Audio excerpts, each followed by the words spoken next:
Laissez-moi vous conter une histoire, un récit qui pourrait bien bouleverser tout ce que vous pensiez savoir du christianisme. Imaginez un instant l'existence d'un évangile, un texte sacré, qui contiendrait des enseignements directs de Jésus, des paroles que vous n'auriez jamais entendues, ni à la messe, ni dans un sermon, ni lors d'un cours de catéchisme. Imaginez que cet évangile lève le voile sur des secrets profonds concernant la nature divine de l'être humain, sur la voie de l'illumination spirituelle et sur des vérités délibérément occultées depuis près de 2 millénaires. Cet évangile existe. On l'appelle l'évangile de Thomas. Mais avant que vous ne rangiez ceci au rayon des chimères ou des énièmes théories conspirationnistes, je me dois de préciser, il ne s'agit pas d'un texte fabriqué de toutes pièces par un auteur en quête de notoriété ou de quelques deniers. L'évangile de Thomas est un document archéologique authentique, mis au jour en 1945 à Nag Hammadi, en Égypte, aux côtés d'une bibliothèque entière de textes gnostiques demeurés enfouis des siècles durant. Il recèle 114 logia, des paroles attribuées directement à Jésus, dont beaucoup sont si profondes, si subversives, qu'elles vous poussent à vous interroger. Pourquoi diable n'en aviez-vous jamais entendu parler auparavant? Vous êtes-vous déjà interrogé sur la prolifération des dénominations chrétiennes? Pourquoi chaque église semble-t-elle détenir sa propre exégèse des mêmes écritures? Pourquoi certains concepts fondamentaux du christianisme primitif semblent-ils s'être évaporés de la pratique moderne? La réponse pourrait bien résider précisément dans des textes comme l'évangile de Thomas, qui nous dévoilent une version des premiers temps du christianisme radicalement différente de celle que nous connaissons aujourd'hui. Dans cet évangile, Jésus n'apparaît pas sous les traits de la figure sacrificielle des évangiles canoniques. Ici, il est un maître de sagesse, enseignant à ses disciples comment découvrir la divinité qui sommeille déjà en eux. Plutôt que d'évoquer le salut par le sacrifice, il parle d'éveil par la connaissance. Loin de promouvoir la dépendance envers les institutions religieuses, il exhorte à une quête personnelle et intérieure de la vérité divine. L'une des logias les plus percutantes de l'évangile de Thomas est celle-ci, où Jésus déclare « Si ceux qui vous guident vous disent « Voyez, le royaume est au ciel », alors les oiseaux du ciel vous précéderont. S'ils vous disent « Il est dans la mer », alors les poissons vous précéderont. Mais le royaume est en vous et il est hors de vous. Cet enseignement suggère que le royaume divin n'est pas une destination post-mortem, mais un état de conscience accessible ici et maintenant. La question qui s'impose naturellement est la suivante. Si ce texte recèle des enseignements aussi profonds et directs de Jésus, pourquoi ne figure-t-il pas dans la Bible que nous connaissons? Pourquoi n'en aviez-vous jamais entendu parler jusqu'à présent? La réponse nous plonge au cœur d'une des périodes les plus controversées de l'histoire du christianisme, les premiers siècles suivant la mort de Jésus, lorsque différents courants s'affrontaient pour définir ce qui constituerait la vraie foi chrétienne. Durant les 3 premiers siècles de notre ère, une multitude de courants de pensée chrétienne coexistaient. Il y avait ceux qui allaient former l'Église orthodoxe, bien sûr, mais aussi les gnostiques, les ébionites, les marcionites et tant d'autres groupes, chacun avec ses propres écritures, ses pratiques singulières et ses interprétations des enseignements de Jésus. Le christianisme gnostique, auquel appartient l'évangile de Thomas, mettait l'accent sur une connaissance directe et personnelle du divin, l'idée que chaque individu pouvait atteindre l'illumination spirituelle sans l'intervention d'intermédiaires institutionnels. Cependant, lorsque l'empereur Constantin légalisa le christianisme au IVe siècle et se convertit lui-même, il lui fallut une version unifiée de la foi, capable de servir de religion officielle à l'Empire. C'est ce qui mena au concile de Nicée en 325, où furent établies les bases de ce que nous connaissons comme le christianisme orthodoxe. Au cours de ce processus, nombre de textes et d'enseignements ne correspondant pas à la vision officielle furent déclarés hérétiques et systématiquement voués à la destruction. L'évangile de Thomas, parmi d'autres textes gnostiques, fut de ceux qui ne survécurent pas à ce processus de canonisation officielle. Non pas qu'il fût moins authentique ou moins ancien que les évangiles finalement inclus dans la Bible, mais ces enseignements ne s'alignaient pas sur la structure hiérarchique et doctrinale que l'Église institutionnelle était en train d'ériger. Un évangile proclamant que chaque individu pouvait atteindre la divinité directement ne servait guère les intérêts d'une institution qui se positionnait comme l'unique intermédiaire légitime entre l'humanité et Dieu. Mais l'histoire de la suppression de l'évangile de Thomas et de textes similaires ne s'est pas arrêtée au IVe siècle. Au fil des siècles, l'Église institutionnelle a œuvré sans relâche pour s'assurer que ces enseignements alternatifs demeurent dans l'ombre.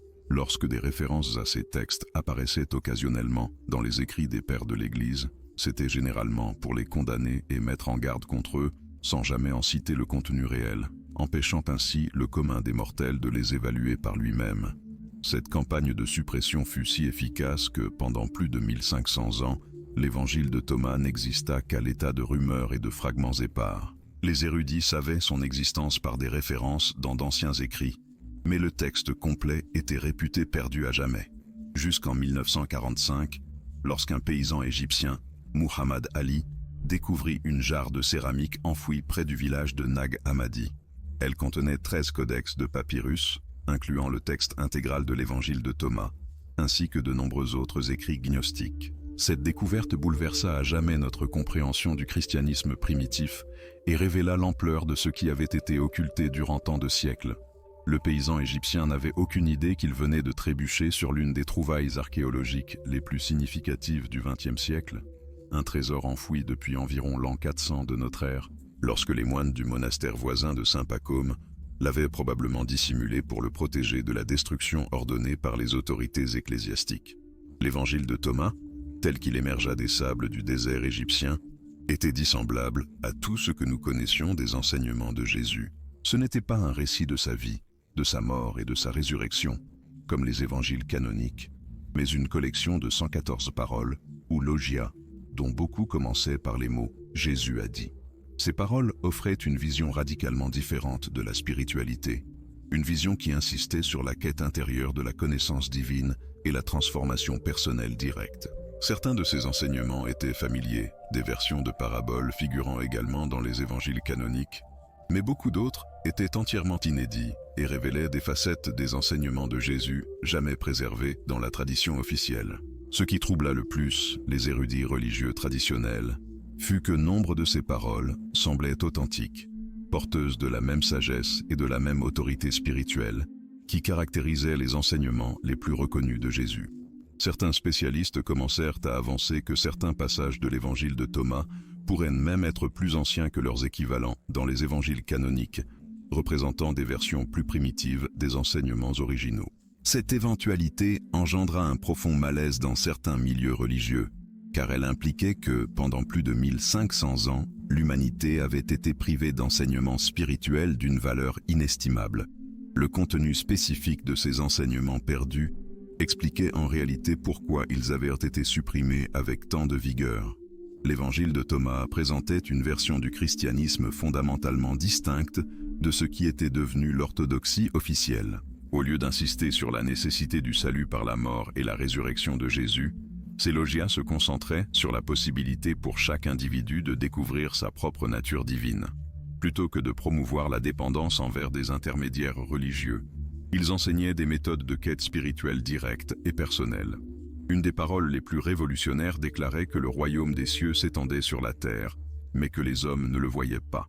Cet enseignement suggérait que l'expérience divine n'était pas une chose à repousser après la mort, mais quelque chose qui pouvait être réalisé ici et maintenant par quiconque était prêt à développer la perception spirituelle nécessaire. Un autre enseignement, tout aussi radical, affirmait que lorsque les individus parviendraient à se connaître pleinement, ils réaliseraient qu'ils étaient les enfants du Père vivant, suggérant une relation directe et intime avec le divin qui ne nécessitait aucune médiation institutionnelle. Ces idées n'étaient pas de simples abstractions théologiques, elles avaient des implications pratiques profondes sur la manière dont les individus se rapportaient à la religion et à l'autorité spirituelle.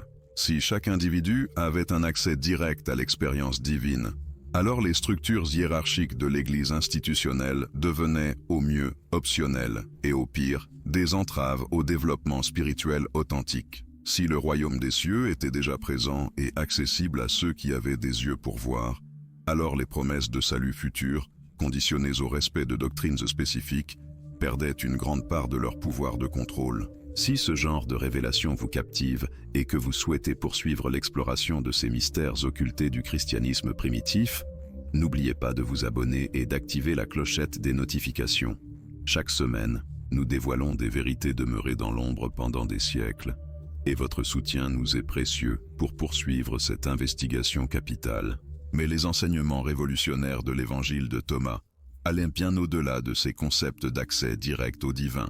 Certaines des affirmations les plus provocatrices suggéraient que la distinction entre l'humain et le divin était bien moins nette que ce que la théologie officielle avait enseigné. Une parole particulièrement controversée déclarait que ceux qui boiraient de la bouche de Jésus deviendraient comme lui, et que lui-même deviendrait comme eux. Cet enseignement impliquait une transformation mutuelle entre le maître et le disciple, une fusion des consciences radicalement différente de la relation hiérarchique traditionnelle entre la divinité inaccessible et l'humanité pécheresse. Ces idées trouvaient leur précédent dans les traditions spirituelles les plus anciennes du Moyen-Orient, où le concept de théosis ou déification avait été central dans de nombreuses écoles mystiques. La notion selon laquelle les êtres humains pouvaient participer directement à la nature divine, non seulement comme une espérance future, mais comme une possibilité présente, avait caractérisé de nombreuses traditions spirituelles avant même que le christianisme institutionnel n'établisse ses doctrines officielles. L'évangile de Thomas semblait préserver ces enseignements immémoriaux, reliant les paroles de Jésus à des courants spirituels dont les racines plongeaient bien plus loin dans l'histoire. La suppression de ces enseignements n'avait pas été une simple affaire de divergences théologiques abstraites, mais une nécessité pratique pour une institution bâtissant son autorité sur la prémisse d'être l'unique voie légitime vers le salut. Une spiritualité insistant sur l'expérience directe et la transformation personnelle ne pouvait coexister aisément avec un système fondé sur la dépendance spirituelle et la soumission institutionnelle. Des textes comme l'Évangile de Thomas représentaient une menace existentielle pour le modèle de christianisme qui allait finir par dominer, non pas parce qu'ils étaient faux ou inauthentiques, mais précisément parce qu'ils pouvaient être trop vrais, trop émancipateurs, trop libérateurs. Les preuves historiques suggèrent que, durant les premiers siècles du christianisme, ces différents courants spirituels avaient coexisté et lutté pour la loyauté des croyants. Les communautés gnostiques, qui valorisaient des textes comme l'Évangile de Thomas, ne se considéraient pas comme hérétiques ou déviantes, mais comme les gardiennes des enseignements les plus authentiques et profonds de Jésus. Nombre de leurs leaders spirituels étaient aussi érudits et dévoués que n'importe qui dans les communautés qui allaient devenir orthodoxes, et leurs pratiques spirituelles étaient souvent plus rigoureuses et transformatrices que celles qui se sont développées au sein du christianisme institutionnel. La question de l'authenticité historique avait été l'une des armes les plus redoutables dans les batailles théologiques des premiers siècles. Les adversaires du gnosticisme arguaient que des textes comme l'Évangile de Thomas étaient des inventions tardives, dépourvues de l'autorité apostolique qui validait les évangiles canoniques. Or, les recherches modernes ont révélé une réalité bien plus complexe. Les études comparatives de la langue, du style et du contenu suggèrent que nombre des traditions préservées dans ces textes gnostiques pourraient avoir des racines aussi anciennes, voire plus, que certains des matériaux finalement inclus dans le Nouveau Testament canonique. Le processus de détermination des textes authentiques et de ceux qui étaient fallacieux avait été profondément politique dès le départ. Les critères employés pour évaluer la légitimité des textes chrétiens primitifs avaient été fortement influencés par les luttes de pouvoir au sein des communautés chrétiennes en pleine expansion. Un texte pouvait être rejeté non pas parce qu'il était historiquement douteux, mais parce que ses enseignements menaçaient le consensus émergent sur la doctrine et l'autorité. De même, un texte pouvait être accepté non seulement pour son ancienneté ou son authenticité, mais parce qu'il soutenait les positions théologiques des factions qui gagnaient en influence dans la structure ecclésiastique en développement. Cette réalité avait créé un filtre sélectif, ne laissant survivre dans le courant dominant que certains types d'enseignements chrétiens, tandis que d'autres étaient marginalisés ou purement et simplement supprimés. L'Évangile de Thomas avait survécu à ce processus de sélection précisément parce qu'il avait été préservé par des communautés opérant en dehors du contrôle direct de la hiérarchie ecclésiastique émergente. Les moines coptes qui avaient enfoui ces textes près de Nag Hammadi au IVe siècle avaient apparemment reconnu leur valeur spirituelle et historique, même lorsque les autorités officielles les avaient condamnés comme hérétiques. Leur décision de préserver ces documents pour les générations futures suggère une compréhension profonde de l'enjeu. Il s'agissait de bien plus que de querelles théologiques abstraites. C'était la sauvegarde de dimensions entières de la tradition chrétienne primitive qui, autrement, aurait pu être perdue à jamais. Les implications de cette préservation s'étendaient bien au-delà des cercles universitaires spécialisés. Si les enseignements contenus dans l'Évangile de Thomas préservaient réellement des aspects authentiques du message original de Jésus, filtrés ou supprimés dans la tradition canonique, alors des millions d'individus, pendant près de 2 millénaires, avaient été privés d'accès à des dimensions complètes de leur héritage spirituel. La tragédie n'était pas simplement que ces textes avaient été occultés, mais que les traditions spirituelles qu'ils avaient nourries avaient été systématiquement déracinées, laissant un vide abyssal dans la compréhension collective de ce que le christianisme primitif avait réellement offert comme possibilité de transformation humaine. La résistance moderne à considérer sérieusement ces traditions alternatives reflétait des schémas similaires à ceux qui avaient opéré au premier siècle du christianisme. Les intérêts institutionnels établis, qu'ils soient religieux ou académiques, avaient beaucoup à perdre s'il était admis que l'histoire du christianisme primitif avait été bien plus diverse et complexe que ce que les récits officiels avaient suggéré. L'acceptation que des textes comme l'Évangile de Thomas puissent contenir des enseignements authentiques de Jésus exigerait une réévaluation fondamentale des présupposés concernant l'autorité, la tradition et la vérité spirituelle qui avaient été au cœur des institutions chrétiennes pendant près de 2 millénaires. Pourtant, les preuves continuaient de s'accumuler, émanant de multiples sphères académiques. Les études linguistiques révélaient que certaines formulations de l'Évangile de Thomas préservaient des constructions araméennes suggérant une transmission orale très ancienne. Les recherches comparatives mettaient en lumière des parallèles saisissants avec les traditions de sagesse juive contemporaine de Jésus historique. Les analyses des schémas d'enseignement révélaient des méthodologies pédagogiques cohérentes avec ce que l'on savait des maîtres spirituels du premier siècle en Palestine. Chacune de ces lignes de preuve, considérées individuellement, pourrait admettre des explications alternatives, mais leur convergence créait un faisceau d'indices de plus en plus difficile à ignorer. Au-delà des questions d'authenticité historique, le contenu même de l'Évangile de Thomas offrait des perspectives sur la spiritualité qui résonnaient profondément chez les chercheurs contemporains, ayant trouvé les formes institutionnelles de la religion inadaptées à leurs besoins spirituels les plus intimes. Les enseignements sur la connaissance directe, la transformation personnelle et l'accès immédiat au divin s'adressaient à une génération élevée dans des traditions qui mettaient l'accent sur la médiation institutionnelle et l'autorité externe. Pour beaucoup, découvrir que ces approches plus directes et expérimentales de la spiritualité pouvaient puiser leurs racines dans les enseignements les plus anciens de Jésus lui-même s'est avéré profondément libérateur et validant.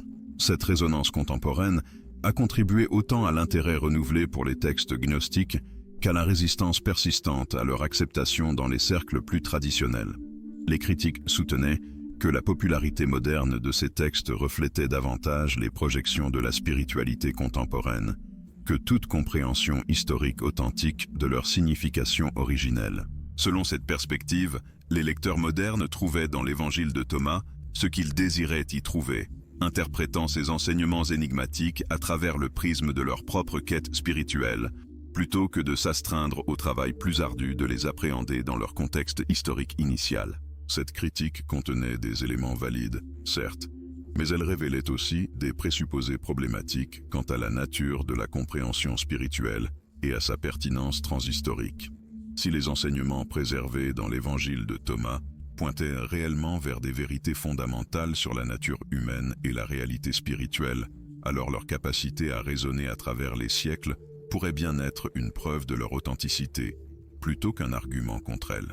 Les grandes traditions de sagesse ont toujours maintenu leur vitalité précisément parce que leurs éclairages centraux transcendent les limites de toute période historique particulière, s'adressant à des besoins et des possibilités humaines universelles qui, bien que se manifestant différemment selon les époques, conservent leur pertinence essentielle. La suppression historique de ces traditions avait eu des conséquences qui s'étendaient bien au-delà de la simple censure de quelques parchemins. Elle avait modelé la vision du monde de générations entières, influençant ce que l'humanité était autorisée à croire sur elle-même et sur sa relation au divin. L'Évangile de Thomas n'est donc pas seulement un texte ancien redécouvert, c'est une clé, un fragment de miroir brisé qui, une fois reconstitué, pourrait nous offrir une image plus complète, plus audacieuse, de ce que le christianisme fut et de ce qu'il pourrait encore être. Le mystère n'est pas résolu, il ne fait que commencer. Les ramifications s'étendaient bien au-delà du simple champ de l'histoire religieuse spécialisée.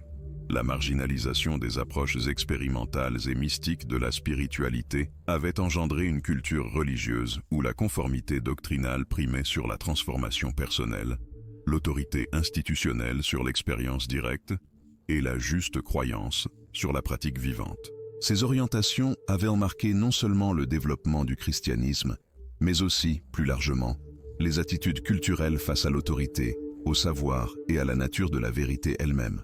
L'impact de ces décisions historiques était devenu particulièrement manifeste dans l'émergence de ce que de nombreux érudits commençaient à identifier comme une profonde crise d'autorité au sein du christianisme institutionnel. Pendant des siècles, les églises établies avaient puisé leur légitimité dans des revendications d'une possession exclusive de la vérité divine et d'un accès privilégié au mystère du salut. Or, la redécouverte de textes tels que l'Évangile de Thomas avait révélé que ces assertions reposaient sur des fondations historiques bien plus fragiles que la plupart des fidèles n'avaient été amenés à le croire.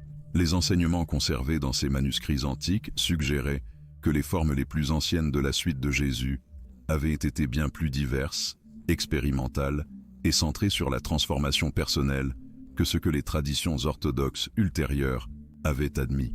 Cette révélation avait soulevé des questions fondamentales sur le socle même de l'autorité religieuse, dans des traditions ayant bâti leur identité autour de prétentions à la continuité historique et à la fidélité apostolique. Les tenants des interprétations traditionnelles avaient réagi à ces défis de diverses manières, certaines plus convaincantes que d'autres. Certains avaient adopté des stratégies purement défensives, arguant que les textes gnostiques représentaient des corruptions tardives des enseignements chrétiens authentiques, plutôt que la conservation de traditions alternatives légitimes. Selon cette perspective, la suppression historique de ces textes avait été justifiée précisément parce qu'ils représentaient des déviations hérétiques de la vraie foi. Cependant, cette approche avait rencontré des difficultés significatives à mesure que les preuves archéologiques et historiques s'accumulaient. Les datations de plus en plus précoces proposées pour certains de ces textes, combinées aux preuves de leur large circulation dans les premières communautés chrétiennes, rendait de plus en plus difficile de les rejeter simplement comme des aberrations tardives ou des influences extérieures. D'autres défenseurs des perspectives orthodoxes avaient adopté des approches plus sophistiquées, reconnaissant la diversité historique du christianisme primitif, tout en arguant que le processus de canonisation avait représenté une distillation légitime des éléments centraux et durables des enseignements de Jésus. De ce point de vue, le fait que certaines traditions avaient prévalu sur d'autres n'indiquait pas nécessairement une suppression arbitraire, mais plutôt une reconnaissance progressive par les communautés chrétiennes des textes et des enseignements qui capturaient le mieux le cœur du message de Jésus. Cette approche avait eu l'avantage d'éviter des affirmations historiquement intenables d'uniformité précoce, tout en ménageant un espace pour des évaluations théologiques sur la fidélité relative des différentes traditions. Cependant, elle avait également été confrontée à ses propres défis, notamment pour expliquer pourquoi le processus de sélection avait été si fortement influencé par des considérations politiques et sociales plutôt que purement spirituelles ou théologiques. L'influence des facteurs politiques sur la formation de l'orthodoxie chrétienne avait été particulièrement évidente dans les événements entourant la conversion de l'empereur Constantin et l'institutionnalisation subséquente du christianisme comme religion officielle de l'Empire romain. Les recherches historiques avaient révélé comment les impératifs d'unité politique et de contrôle social avaient joué des rôles significatifs dans la détermination des versions du christianisme recevant un soutien officiel et de celles confrontées à une persécution active. Le concile de Nicée et d'autres synodes impériaux avaient été des événements aussi politiques que théologiques, les décisions concernant la doctrine chrétienne étant influencées par des considérations de stabilité impériale et de cohésion sociale autant que par des arguments purement religieux. Cette prise de conscience avait soulevé des questions inconfortables quant à la mesure dans laquelle les traditions orthodoxes ultérieures avaient fidèlement conservé les enseignements originaux de Jésus ou avaient été modelées par les nécessités d'un accommodement aux structures de pouvoir existantes. L'Évangile de Thomas avait été particulièrement problématique pour ses récits officiels, car il conservait des enseignements qui semblaient résister précisément au type d'institutionnalisation et de contrôle hiérarchique ayant caractérisé le développement du christianisme impérial. Ces accents sur la connaissance directe, l'autorité spirituelle personnelle et la transformation immédiate offraient des alternatives au modèle de religion fondé sur la médiation institutionnelle et la conformité doctrinale. Pour les dirigeants ecclésiastiques qui avaient eu besoin de construire et de maintenir des structures organisationnelles complexes, ces enseignements représentaient des défis fondamentaux, tant pratiques que théologiques. La suppression de telles perspectives s'était avérée, en ce sens, une décision autant stratégique que théologique, conçue pour préserver des formes d'autorité religieuse compatibles avec les exigences de l'administration institutionnelle et du contrôle social. Cependant, les conséquences de ces décisions s'étaient étendues bien au-delà de considérations purement organisationnelles. La marginalisation des traditions mystiques et expérimentales au sein du christianisme avait contribué à ce que de nombreux observateurs avaient identifié comme un appauvrissement spirituel plus large, une perte de dimension de l'expérience religieuse qui avait été centrale pour les traditions de sagesse les plus anciennes. Les approches de la spiritualité conservées dans des textes comme l'Évangile de Thomas avaient souligné la possibilité d'une transformation personnelle directe et d'un accès immédiat aux dimensions transpersonnelles de la réalité. La suppression de ces perspectives avait laissé de nombreuses traditions chrétiennes ultérieures avec des ressources inadéquates pour aborder les dimensions plus profondes de la quête spirituelle humaine, s'appuyant plutôt sur des systèmes de croyances et de pratiques qui, bien que précieux en eux-mêmes, avaient souvent échoué à nourrir les capacités d'expérience directe que les enseignements plus anciens semblaient avoir systématiquement cultivées. Cette perte avait eu des implications qui s'étendaient au-delà du domaine de l'expérience religieuse personnelle pour toucher des questions plus larges de développement humain et de potentiel social. Les traditions de sagesse qui mettaient l'accent sur la transformation personnelle et l'expansion de la conscience avaient historiquement servi de ressources importantes pour naviguer les crises individuelles et collectives. En marginalisant ces dimensions de l'expérience, les traditions religieuses dominantes s'étaient en privées d'outils qui auraient pu être particulièrement pertinents pour relever les défis de sociétés de plus en plus complexes et interconnectés. La récupération de textes comme l'Évangile de Thomas offrait l'occasion de renouer avec ces ressources perdues, mais soulevait également des questions difficiles sur la manière d'intégrer des perspectives anciennes avec des compréhensions contemporaines et des besoins modernes. La redécouverte de ces textes perdus avait suscité non seulement un intérêt académique, mais aussi une réévaluation fondamentale de ce qui avait été possible au sein des traditions spirituelles les plus anciennes. Des recherches récentes avaient commencé à révéler que les approches représentées dans l'Évangile de Thomas n'étaient pas des aberrations ou des déviations hérétiques, mais des expressions de courants profondément intégrés dans les communautés chrétiennes primitives. Ces perspectives offraient des cadres pour comprendre l'expérience spirituelle qui différait significativement des modèles qui étaient finalement devenus dominants, mais qui semblaient avoir été tout aussi sophistiqués et systématiques en leurs propres termes. Le texte avait conservé des enseignements suggérant des approches de la transformation personnelle fondées sur des principes de développement interne direct, plutôt que sur la dépendance envers des autorités externes ou des systèmes doctrinaux complexes. Ces approches avaient mis l'accent sur la capacité des individus à accéder directement à des dimensions de compréhension qui transcendaient les limitations ordinaires de perspective et d'expérience. Les approches pédagogiques évidentes dans l'Évangile de Thomas montraient des caractéristiques qui résonnaient fortement avec les traditions de sagesse, ayant prospéré dans divers contextes culturels tout au long de l'histoire humaine. Les techniques d'enseignement employées semblaient conçues pour catalyser des introspections directes plutôt que pour transmettre des informations conceptuelles, utilisant des paradoxes, des métaphores provocatrices et des déclarations apparemment contradictoires pour déstabiliser les schémas habituels de pensée et de perception. Cette approche était cohérente avec les méthodologies rencontrées dans les traditions contemplatives, qui avaient reconnu que certains types de compréhension ne pouvaient être communiqués par l'instruction conventionnelle, mais nécessitaient des formes d'activation expérientielle directe. Le texte avait conservé des exemples de ces techniques qui démontraient un niveau de sophistication pédagogique suggérant un développement systématique au sein de communautés profondément engagées dans des processus de transformation personnelle et d'expansion de la conscience. Particulièrement significatives étaient les manières dont l'Évangile de Thomas abordait les questions d'identité personnelle et de relation avec les dimensions transpersonnelles de la réalité. Les enseignements conservés suggéraient des compréhensions de la nature humaine qui transcendaient les dichotomies conventionnelles entre matériel et spirituel, individuel et universel, temporel et éternel. Ces perspectives offraient des cadres pour comprendre l'expérience humaine comme une participation à des processus de transformation cosmique plus vastes, où le développement personnel était perçu non comme un projet individuel isolé, mais comme une contribution à une évolution collective plus large. Les approches représentées reconnaissaient des dimensions de l'expérience qui reliaient la transformation personnelle à la responsabilité sociale, suggérant qu'un développement spirituel authentique impliquait nécessairement un engagement actif avec les défis et les opportunités du monde social plus vaste. Ces introspections avaient de profondes implications pour les compréhensions contemporaines du développement humain et du potentiel social. Les crises ayant caractérisé les sociétés modernes incluaient non seulement des défis techniques et économiques, mais aussi des crises plus fondamentales de sens, de but et de connexion. Les traditions de sagesse représentées dans des textes comme l'Évangile de Thomas offraient des ressources pour aborder ces dimensions plus profondes de la crise sociale, fournissant des cadres pour comprendre le développement humain comme un processus intégré incluant la croissance spirituelle, la maturité psychologique et la responsabilité sociale comme des aspects interconnectés d'une transformation plus complète.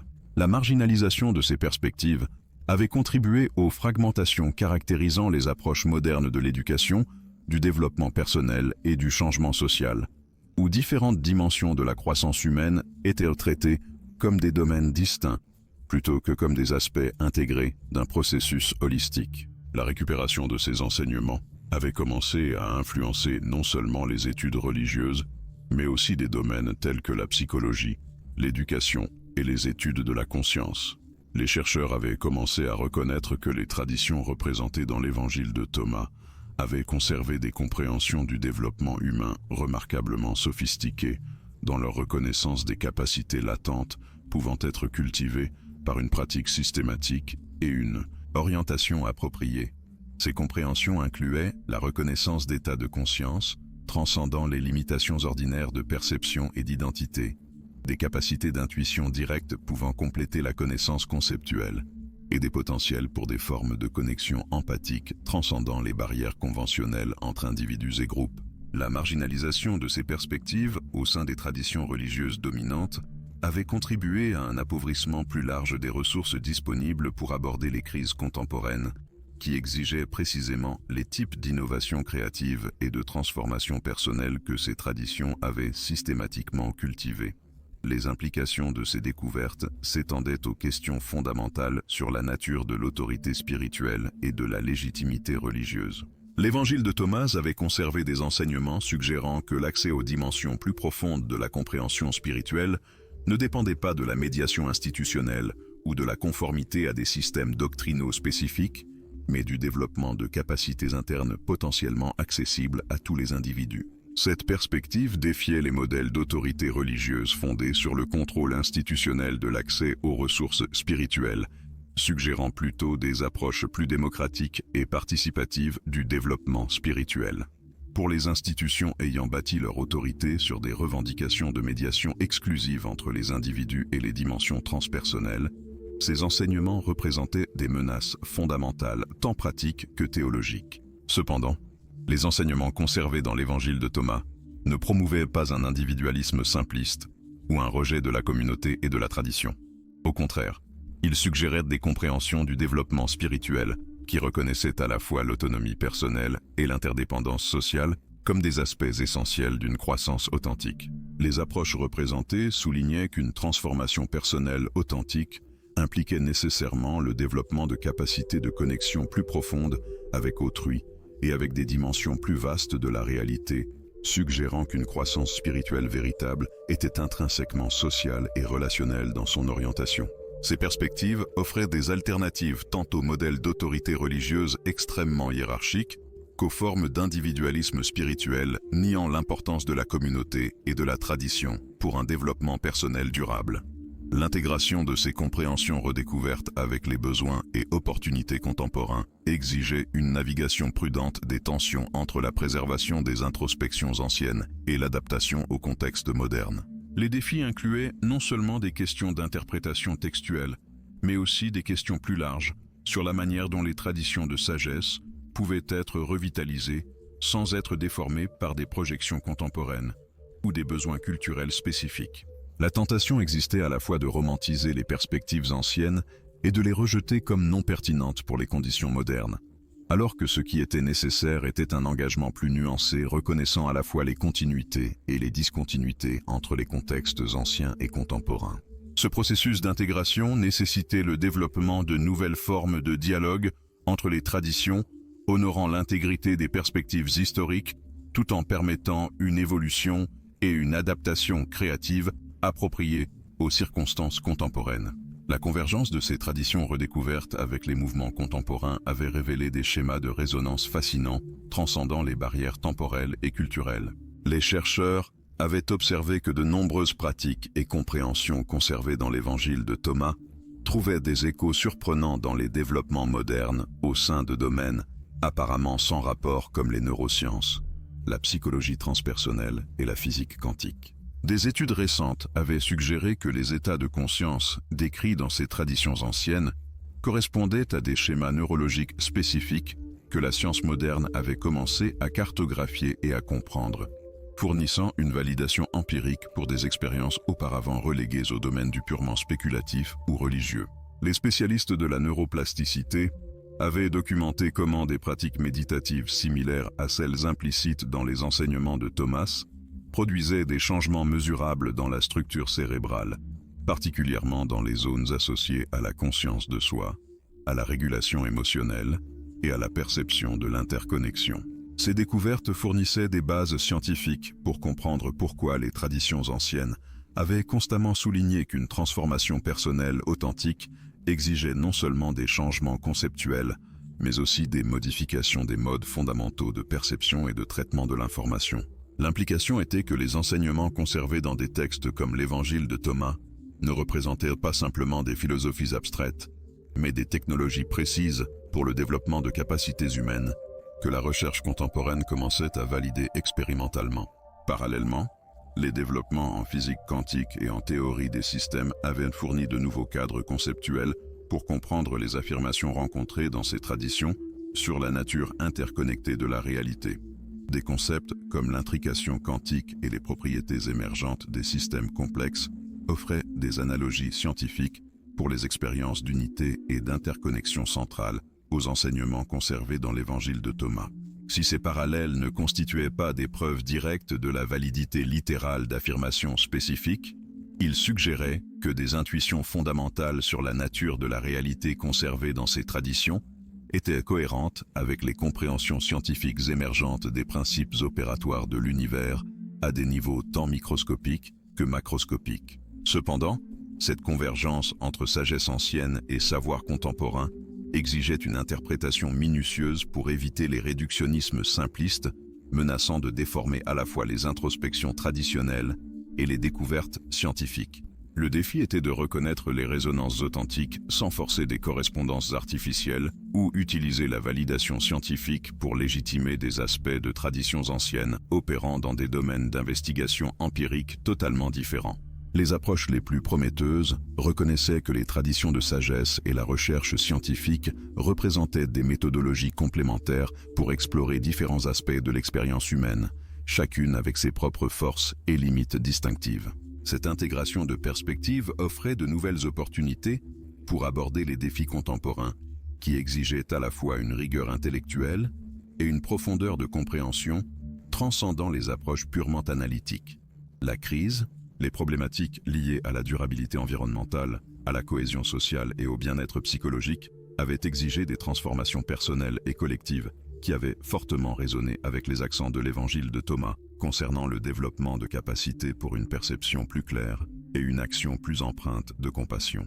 Les enseignements préservés avaient suggéré que ces défis ne nécessitaient pas seulement des solutions techniques, mais également une évolution fondamentale des modes de conscience qui déterminaient la manière dont les individus et les sociétés interagissaient avec leur environnement et entre eux. Le processus de redécouverte et d'application de ces éclairages avait également révélé de profondes résistances, opérant tant au niveau individuel qu'institutionnel. Nombreux étaient ceux qui avaient constaté qu'un engagement authentique avec les perspectives de l'Évangile de Thomas exigeait de remettre en question non seulement des croyances spécifiques, mais aussi des postulats fondamentaux sur la nature de l'identité, du dessein et des relations, profondément ancrés dans les structures culturelles dominantes. Ce processus de déconstruction et de reconstruction s'était avéré souvent ardu et désorientant, particulièrement pour les individus dont le sentiment de sécurité et de finalité dépendait d'une adhésion au système de croyances conventionnelles. Au niveau institutionnel, l'intégration de ces perspectives s'était heurtée à la résistance d'organisations, dont l'autorité dépendait du maintien de monopoles sur l'interprétation des traditions spirituelles ou la distribution des ressources afférentes. L'implication selon laquelle l'accès à des dimensions plus profondes de la compréhension ne requérait pas de médiation institutionnelle spécifique avait menacé non seulement les structures de pouvoir établies, mais aussi les modèles économiques fondés sur le contrôle de l'accès aux ressources spirituelles. Néanmoins, quelques institutions progressistes avaient commencé à explorer comment ces perspectives redécouvertes pouvaient revitaliser leurs propres traditions et étendre leur capacité à répondre aux besoins contemporains authentiques. L'émergence de communautés de pratiques, intégrant les éclairages de l'évangile de Thomas à des méthodologies contemporaines, avait fourni des laboratoires vivants pour explorer les applications concrètes de ces enseignements. Ces groupes avaient expérimenté des formes d'organisation sociale et de prise de décision qui reflétaient les principes de développement de la sagesse collective et du leadership distribué, implicites dans les traditions préservées.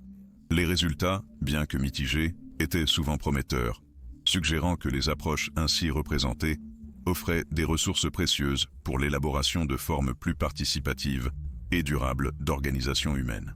Cependant, le processus de transposition d'enseignements anciens dans des contextes contemporains avait exigé un discernement minutieux entre les éléments représentant des principes universels et ceux spécifiques à des conditions historiques particulières. Tous les aspects de ces traditions n'étaient pas appropriés à une adoption directe dans les environnements modernes, et la tentation existait tant pour une idéalisation acritique que pour un rejet prématuré de perspectives qui nécessitaient une adaptation créative plutôt qu'une reproduction littérale.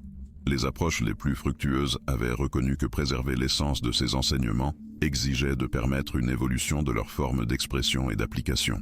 L'impact cumulatif de ces redécouvertes avait commencé à catalyser des changements plus larges dans la manière dont les sociétés contemporaines abordèrent les questions fondamentales d'éducation, de soins de santé, de gouvernance et de développement économique. Les principes de développement holistique, de prise de décision participative et de durabilité à long terme, centraux aux traditions préservées dans l'évangile de Thomas, avaient commencé à influencer les évolutions dans de multiples secteurs de la société. Bien que ces changements fussent graduels et souvent controversés, ils représentaient des mouvements vers des formes d'organisation sociale plus intégrées et humaines, reconnaissant tant les besoins matériels que les aspirations spirituelles comme des aspects légitimes du bien-être humain. La synthèse émergente avait suggéré que l'évangile de Thomas et les traditions similaires n'avaient pas simplement conservé des curiosités historiques, mais des ressources vitales pour naviguer les transitions contemporaines vers des formes plus matures et durables de civilisation humaine. Ces traditions avaient offert des cartes pour des types de transformations personnelles et collectives nécessaires pour relever les défis qui menaçaient la survie et l'épanouissement de l'humanité. Cependant, l'accès à ces ressources avait exigé une disposition à remettre en question les postulats dominants et à s'engager dans des processus de croissance qui demandaient à la fois un courage intellectuel et un engagement pratique soutenu. L'histoire de l'évangile de Thomas avait démontré que la suppression des perspectives alternatives avait eu des conséquences résonnant à travers les siècles, limitant l'éventail des options disponibles pour aborder les défis humains fondamentaux. Néanmoins, la survie et la redécouverte de ces traditions avaient également prouvé la résilience des intuitions authentiques et leur capacité à réémerger lorsque les conditions étaient propices à leur réception. Ce schéma avait suggéré que le savoir véritable possédait des qualités autopréservatrices qui transcendaient les efforts visant à le supprimer durablement. L'implication était que des ressources pour naviguer les défis contemporains étaient potentiellement disponibles, mais leur accès exigeait une disposition à chercher au-delà des sources d'informations dominantes et institutionnellement légitimées. En dernière analyse, l'héritage de l'évangile de Thomas résidait non pas dans des dogmes spécifiques ou des pratiques rigides, mais dans sa démonstration que les possibilités de compréhension et de transformation humaine étaient plus vastes que ce que les systèmes dominants avaient typiquement reconnu. Les enseignements préservés avaient pointé vers des capacités latentes de perception plus claires, de compassion plus profonde et d'action plus efficace, potentiellement accessibles à tout individu désireux d'entreprendre le travail nécessaire. Cette perspective offrait à la fois espoir et responsabilité, suggérant que l'avenir de l'humanité dépendait non pas d'une intervention extérieure, mais de la disposition collective à actualiser les potentiels inhérents à la condition humaine depuis ses origines. L'Évangile de Thomas avait conservé les rappels de ces possibilités, invitant chaque génération à redécouvrir et à réaliser ses capacités de manières appropriées à son propre temps et à ses circonstances uniques. Merci d'avoir regardé cette vidéo jusqu'au bout, et à très bientôt pour la prochaine.